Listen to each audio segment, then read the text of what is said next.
अस्सलाम वालेकुम नाज़रीन, खबर और हक़ाइक़ के साथ मैं हूँ उमर खत्ताब। वज़ीर आज़म इमरान खान ने भारत को पुलवामा वाक़े की तहक़ीक़ात की पेशकश कर दी है। वज़ीर आज़म इमरान खान ने पुलवामा वाक़े पर भारत को जवाब देते हुए कहा कि जंग शुरू करना इंसान के हाथ में होता है, लेकिन ख़त्म करना हाथ में नहीं। अगर भारत ये समझता है कि पाकिस्तान पर हमला करेगा तो पाकिस्तान सोचेगा नहीं बल्कि जवाब देगा। वज़ीर आज़म ने कहा कि पुलवामा वाक़े के बाद शवाहिद के बगैर भारत ने पाकिस्तान पर इल्ज़ाम लगाया। अगर भारत के पास कोई इंटेलिजेंस मालूमात हैं तो उसका तबादला किया जाए, ये पाकिस्तान के मुफाद में है। वज़ीर आज़म ने कहा कि हम सऊदी वली अहद के दौरे की तैयारी में मसरूफ़ थे। क्या कोई अहमक अपनी कॉन्फ्रेंस को सबूताश करने के लिए ऐसा वाक़या करेगा? पाकिस्तान को ऐसे वाक़े से क्या फ़ायदा है? हम इस्तेहकाम चाहते हैं। भारत से पूछना चाहता हूँ, क्या माजी में ही फंसे रहना है? वज़ीर आज़म ने कहा कि दुनिया का कौन सा कानून किसी शख्स या मुल्क को मुद्दई भी और मुनसिफ भी बनने की इजाज़त देता है? भारत में इलेक्शन का साल है और वो समझते हैं कि पाकिस्तान को सबक सिखाने से इंतखाब में फ़ायदा होगा। अगर ऐसा हुआ तो पाकिस्तान के पास जवाब देने के सिवा कोई दूसरा रास्ता नहीं होगा और ये बात किधर जाएगी अल्लाह बेहतर जानता है। वज़ीर आज़म का ये मौक़िफ़ था। उन्होंने बताया कि भारत मकबूजा कश्मीर में मज़ालिम से कामयाब नहीं हो सकता। मसला कश्मीर पर भारत में मुज़ाकरात पर बात होनी चाहिए। इस पर अभी बात करने के लिए हमें ज्वाइन किया है असद महमूद, कर्नल रिटायर्ड तज्ज़ियाकार हैं। अस्सलाम वालेकुम सर। वालेकुम अस्सलाम, आप खैरियत से हैं? अल्हम्दुलिल्लाह। सर, वज़ीर आज़म इमरान खान साहब ने भारत को वाक़े की तहक़ीक़ात की पेशकश कर दी है और अक़वाम मुत्तहिदा को भी ख़त लिख दिया गया है वज़ीर ख़ारजा की तरफ से। जी बिल्कुल, मैं समझता हूँ कि जिस तरह ये सिलसिला हुआ पुलवामा का और फिर उसके बाद जो हिंदुस्तान ने इसके ऊपर जिस तरह के वो वबेला भी कह लें और जंगी जुनून पैदा करने की बात आती है, सारा कुछ है। और जो मुख्तलिफ तरह की स्टेटमेंट्स आ रही थी हिंदुस्तान की तरफ से, चाहे उनके चीफ ऑफ आर्मी स्टाफ हैं, चाहे उनके डिफेंस मिनिस्टर हैं, इंटीरियर मिनिस्टर हैं, प्राइम मिनिस्टर हिमसेल्फ, ठीक है, सुषमा स्वराज को ले वज़ीर ख़ारजा हैं जी। तो वो तो ऐसा लगता था कि एक की स्टेटमेंट दूसरे से आगे, दूसरे की तीसरे से आगे, तो देयर वाज नो लिमिट। तो फिर मैंने कहा ना, अगर आज जिस तरह का एक लिहाज से स्टेटमेंट तो नहीं मैं कहूँगा, तो फिर उन्होंने एक लिहाज से किया, तो जो उन्होंने जिस तरीके से एक्सप्लेन किया है पाकिस्तान की पोजीशन और इसी इंसिडेंट को लेते हुए जब उन्होंने ये कहा कि आप इसकी जिस तरह की तहकीकात करना चाहते हैं, हमें जिस तरह की सपोर्ट की जरूरत है वो बताएं, हम उसको करने को तैयार हैं। हमसे तहकीकात करानी है तो बताएं, या आपके पास अगर कोई क्रेडिबल किसी तरह की एविडेंस है तो वो हमें प्रोवाइड करें। और वी इश्योर यू कि ये यहाँ की चीज़ें बड़ी मुख्तलिफ हैं और इट्स टोटली डिफरेंट पाकिस्तान। आप बिल्कुल बताइए और हम देखेंगे इसको कि अगर ऐसी कोई चीज़ आती है, कोई काबिल गिरफ्त होती है तो सर, जो भारत की सियासतदान है जो कि इंतहा पसंद हैं, उनके अलावा उनका जो मीडिया है वो भी प्रोपेगेंडा करने में पेश है, तो उसके जवाब में पाकिस्तानी मीडिया कहाँ पर खड़ा है? क्या उसका मुकाबला कर सकता है? आप कैसे देख रहे हैं इसको? हाँ नहीं, अगर आप इसको ये कह सकते हैं कि इंडियन नैरेटिव को आगे लेके चलना है, हर्जा रसाई भी करनी है, जंगी जुनून भी पैदा करना है, जुनूनियत भी पैदा करनी है, तो फिर तो आप कह सकते हैं कि मेरा ख्याल है कि हमारा media is not been able to match basically with Indian media किसी सूरत के अंदर भी। फिर एक और बड़ी एक मैं इम्पोर्टेंट चीज़ आपसे कहना चाहूँगा, आप इंडियन वज़रा को देखें, इंडियन गवर्नमेंट को देखें और साथ में अगर आप इंडियन मीडिया को देखें जी, तो आप उनकी स्टेटमेंट या उनकी खबरों के अंदर उनके बातचीत के अंदर किसी तरह का आपको कोई फर्क नजर नहीं आएगा। They are right in league with each other. ठीक है। तो दैट मीन कि ऐसा लगता है कि बिल्कुल एक ही तरह के बयानात हैं, कोई फर्क नहीं नजर आता। और किसी एक not even single Indian media आप देखेंगे कि जो आप कहें कि नहीं कोई समझदारी की, बुर्दबारी की, तहम्मुल की, टॉलरेंस की बात करता हो या कोई ऐसी बात करता हो जो कि खुदा न खास्ता अपनी हुकूमत को काबिल गिरफ्त करने की बात करे। No, not at all. वो ऐसा लगता है कि हिज मास्टर वॉइस की तरह पाकिस्तान की तरफ से तो हमेशा जैसे ये हुकूमत आई तो हुकूमत ने ऐलान किया, इमरान खान साहब ने ऐलान किया कि हम अमन का पैगाम जो है वो देते हैं सभी को और ख़ास तौर पर भारत को भी, और किरदार पर राहदारी भी सबूत है कि पाकिस्तान ने एक अमन के लिए सिखों के जज्बात को भी देखा और सारे मामलात सामने हैं। उसके बावजूद भारत की तरफ से इस तरह की हट धर्मी, ये बड़ी मायूस कुन और परेशानी वाली बात है। भारत चाहता क्या है? मकासद क्या है इस तरह के इल्ज़ामात के? देखिए, पहली बात तो ये है they are in deep trouble. ٹھیک ہے نا. اگر آپ یہ کہیں مودی کو، مودی کی حکومت کو، بی جے پی کو، آر ایس ایس کو، what is B J P? R S S ہے. آر ایس ایس کیا ہے؟ بجرنگ دل ہے. ٹھیک ہے، شیو سینا ہے. Nothing else. انتہا پسند اتنی حکومت چلا رہے ہیں. جو آج کا ہندوستان ہے وہ پونے پانچ سال پہلے کے ہندوستان سے ٹوٹلی مختلف ہے. ان پونے 5 سالوں کے اندر بی جے پی نے یا پھر ہندوسا نے اس ہندوستان کو تو ہولیا بگاڑ کے رکھ دیا ہے. اصل اس میں انٹرسٹنگ بات جو ایک آپ نے میڈیا کی کمپیریزن کی بات کی، تو اگر آپ پاکستانی میڈیا کو دیکھیں وہ تو ایسا لگتا ہے کہ بین چل رہا ہے. وہ تو ان کی سمجھ سے باہر ہے کہ ایسا کس طریقے سے کیا ایٹیٹیوڈ ہونا چاہیے. ٹھیک ہے. جی پھر آج ہی کے اپنے میڈیا کے اندر لوگ بیٹھے ہیں جو اس سچویشن کے اندر بھی اپنی حکومت کو تو چھوڑے نا. ٹھیک ہے، حکومت ہمیشہ تنقید کی ضد کے اندر رہتی ہے، اپنے اداروں کو تنقید کا نشانہ بناتے ہیں. یہاں پر بیٹھے ہوئے اس میڈیا کے اندر کچھ لوگ، ٹھیک ہے، جو اپنے ہی ملک کے مفادات کے خلاف اور ہندوستان کے نیریٹو کو آگے لے کے آگے چلتے ہیں. یہ بڑی ضروری چیز ہے. ٹھیک ہے. ٹھیک ہے. دوسری چیز، اگر آپ کو یاد ہو، بڑا زور سنا کرتے تھے، بڑے بڑے جو غادری ہوتے تھے، بڑی بڑی باتیں کرتے تھے. ٹھیک ہے، امن کی آشا، اگر آپ کو یاد ہو. میں ان کو ڈھونڈ رہا ہوں کافی عرصے سے، مجھے نظر نہیں آ رہے. صحیح. اگر آپ کو ملے تو ضرور ڈھونڈ دیجیے گا کہ ویئر ہیو دے گون.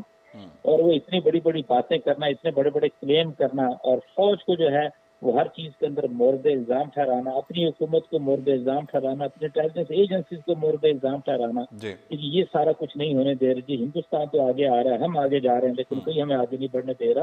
وہ آپ بھی ذرا ڈھونڈیے گا، ان کو ڈھونڈ کے لے کر آئیے ذرا کہ بھائی آپ بتائیں نا، آپ سامنے آئیے. آپ نے ٹھیکہ اٹھایا تھا امن کا، آپ نے ٹھیکہ اٹھایا تھا اپنے ہی ملک کو کرٹیسائز کرنے کا، اپنی مسلح افواج کو تنقید کرنے کا. وہ لوگ کدھر چلے گئے ہیں؟ مجھے تو نہیں کہیں مل رہے. تو مقصد یہ بھی ایک چیز آتی ہے، اور میرا خیال ہے ہمیں بھی اپنی سوچ سرچنگ کرنے کی بڑی ضرورت ہے. ہمارے ملک کے اندر بھی بے تحاشا ایسے لوگ بیٹھے ہوئے ہیں.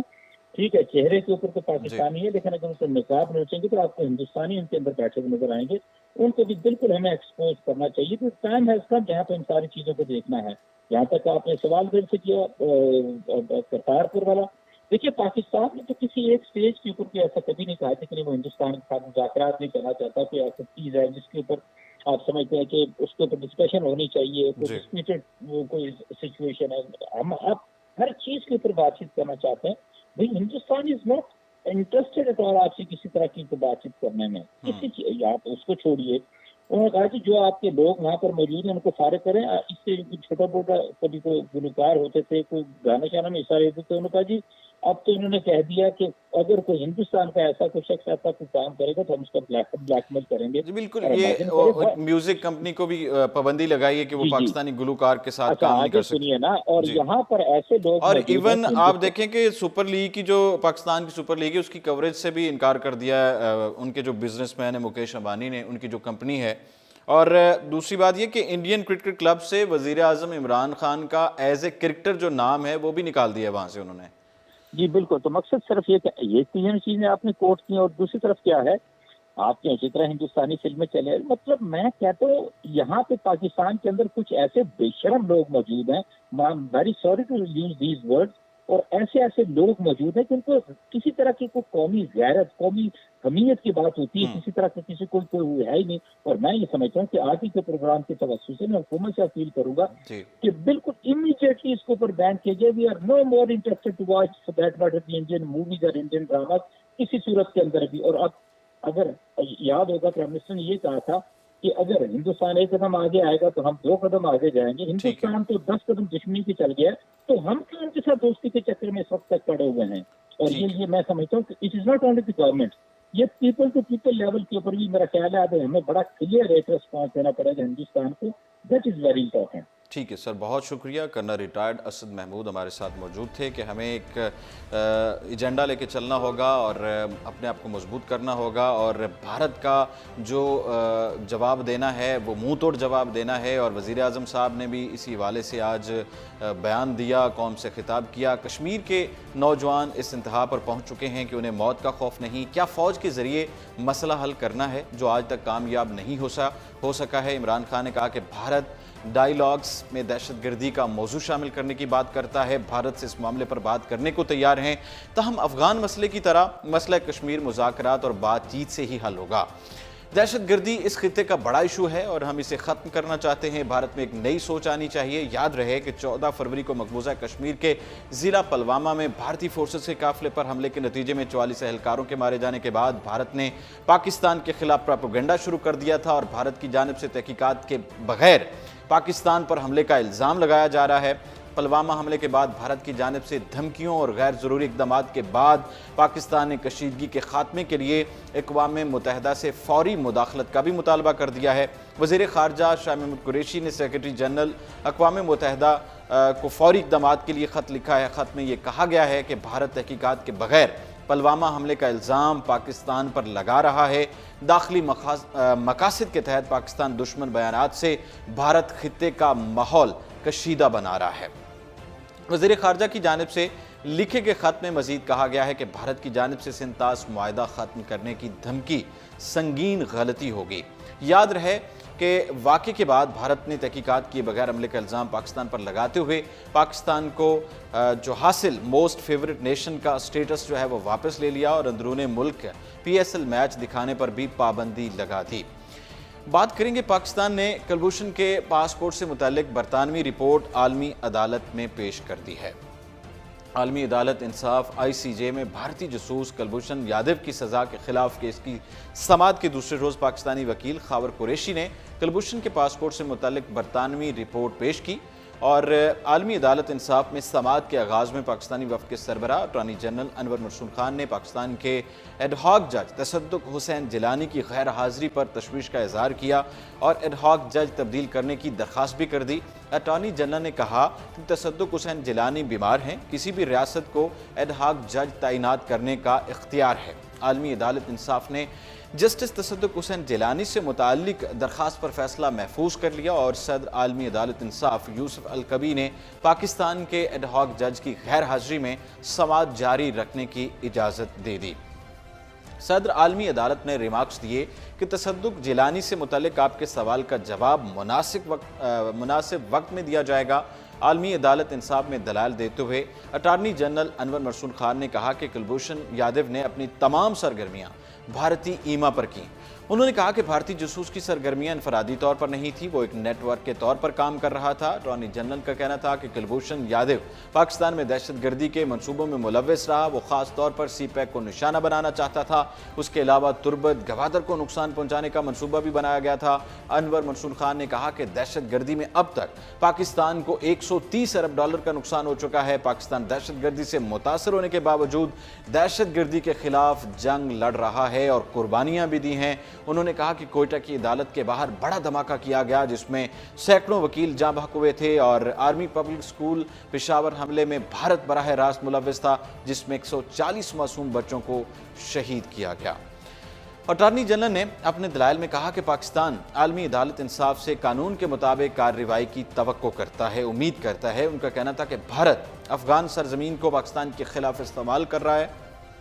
उनका मजीद कहना था कि भारत ने पड़ोसी ममालिक में दहशतगर्दी कराई और जसूस भेजे। भारत ने हमेशा पड़ोसियों को अदम इस्तेहकाम का शिकार करने की कोशिशें की हैं। अटॉर्नी जनरल ने अपने दलाइल में बताया कि भारत की मुदाखलत और दहशतगर्दी के बायस हज़ारों पाकिस्तानी शहीद हुए। खुदकुश हमलावरों ने पाकिस्तान में सैकड़ों अफराद को निशाना बनाया। कराची में दहशतगर्दी के मुतअद्दिद हमले किए गए और पाकिस्तान के खिलाफ भारत की मनसूबाबंदी ढकी छुपी नहीं है। भारत पाकिस्तान दुश्मन जो है वो जो भी उनके लोग काम कर रहे हैं, रॉ के एजेंट काम कर रहे हैं, उनको फंडिंग दी जाती है, उनको तरबियत दी जाती है। उनका कहना था कि कुलभूषण ने मजिस्ट्रेट के सामने अपनी दहशतगर्द कार्रवाइयों का एतराफ़ भी किया था। उन्होंने मजीद कहा कि भारतीय जसूस को बलूचिस्तान, गवादर, कराची में दहशतगर्दी करवाने के लिए भेजा गया था। उसके बाद आलमी अदालत इंसाफ में पाकिस्तानी वकील खावर कुरैशी ने दलाइल दिए कि भारतीय जसूस की ईरान से अगवा की कहानी बेबुनियाद है। उन्हें ईरान से नहीं बलूचिस्तान से गिरफ्तार किया गया था। उन्होंने मजीद कहा कि कुलभूषण यादव के मामले का ईरान से कोई ताल्लुक नहीं है। उन्होंने कहा कि पाकिस्तान ने कुलभूषण के पासपोर्ट से मुतालिक बरतानवी रिपोर्ट पेश कर दी है। भारत का पासपोर्ट निज़ाम मरकजी तौर पर कायम है, कोई भी जालसाजी फ़ौरन पकड़ी जा सकती है। खावर कुरैशी ने अपने दलाइल के दौरान भारतीय कौमी सलामती के मुशीर अजीत के इंटरव्यू का हवाला दिया। उन्होंने कहा कि अजीत का कहना था कि कुलभूषण पाकिस्तान को अदम इस्तेहकाम का शिकार करने के लिए एक आला कार था। उनका कहना था कि کہ اجیت دوول نے انٹرویو میں بلوچستان میں بھارتی دہشت گردی کا اعتراف کیا تھا۔ خاور قریشی نے کہا کہ اجیت دوول کے بقول کلبھوشن نے بلوچستان میں دہشت گردی میں اہم کردار ادا کیا۔ کلبھوشن اور اس کے خاندان کو فوجی عدالت کے فیصلے کے خلاف اپیل کا حق دیا گیا تھا۔ پاکستانی وکیل نے اپنے دلائل میں کہا کہ بھارت نے کلبھوشن یادو کے معاملے پر ہمیشہ پروپیگنڈا کیا، لیکن بھارت یہ بتانے میں ناکام رہا کہ کلبھوشن اپنے پاسپورٹ پر کیسے سفر کرتا رہا۔ یہ بات سوچنے کی ہے، قابل غور ہے۔ خاور قریشی نے کہا کہ کلبھوشن یادو کے پاکستان میں دہشت گردی کی کارروائیوں کی طویل فہرست موجود ہے۔ بھارتی جاسوس کے پاس مسلم شناخت والا اصل بھارتی پاسپورٹ موجود تھا، لیکن بھارت کلبھوشن کے مصدقہ پاسپورٹ سے متعلق سوالات کی وضاحت نہیں کر سکا ہے۔ انہوں نے کہا کہ کلبھوشن یادو کیس کے دوران بھارت نے ہمیشہ بد اعتمادی کا مظاہرہ کیا۔ خاور قریشی نے کہا کہ حسین مبارک پٹیل کے نام سے بنایا گیا پاسپورٹ 2003 میں جاری کیا گیا اور 2014 میں اس کی تجدید کی گئی تھی۔ اس پاسپورٹ پر درج پتے کی جائیداد کے مالک کلبھوشن کی والدہ ہے۔ پاکستانی وکیل نے کہا کہ بھارت نے کلبھوشن یادو کی شہریت کا اعتراف نہیں کیا تو وہ کونسلر رسائی کا مطالبہ کیسے کر سکتا ہے؟ انہوں نے کہا کہ بھارت نے پاکستان پر عالمی قوانین کی خلاف ورزی کا الزام عائد کیا ہے۔ خاور قریشی نے مزید بتایا کہ ایک طرف بھارت پاکستان کے خلاف عالمی عدالت میں موجود ہے اور دوسری جانب بھارت پاکستان کے سوال کا تحریری جواب جمع نہیں کروا رہا۔ بھارتی جاسوس کلبھوشن یادو سے متعلق کیس کی سماعت ہیگ میں قائم 15 ججوں پر مشتمل عالمی عدالت انصاف میں 18 سے 21 فروری تک جاری رہے گی۔ اس موقع پر اٹارنی جنرل انور منصور پاکستانی وفد کی قیادت جبکہ director general South Asia doctor Muhammad Faisal دفتر خارجہ کی نمائندگی کر رہے ہیں۔ گزشتہ روز عالمی عدالت انصاف میں کلبھوشن یادو سے متعلق کیس کے دلائل دیتے ہوئے بھارت نے پاکستان پر کلبھوشن یادو کے حقوق کی سنگین خلاف ورزی کا الزام عائد کیا تھا۔ بھارتی وکیل نے اپنے دلائل میں یہ کہا تھا کہ پاکستان کی جانب سے کلبھوشن کے خلاف افراتفری اور جاسوسی کے دعوے حقائق کے منافی ہیں۔ ہیگ میں عالمی عدالت انصاف میں کیس کی سماعت کے آغاز میں ان کے وکیل نے کہا کہ کلبھوشن یادو کا کورٹ مارشل اس مرحلے کے معیار پر پورا نہیں اترتا، اس لیے اسے غیر قانونی قرار دیا جائے۔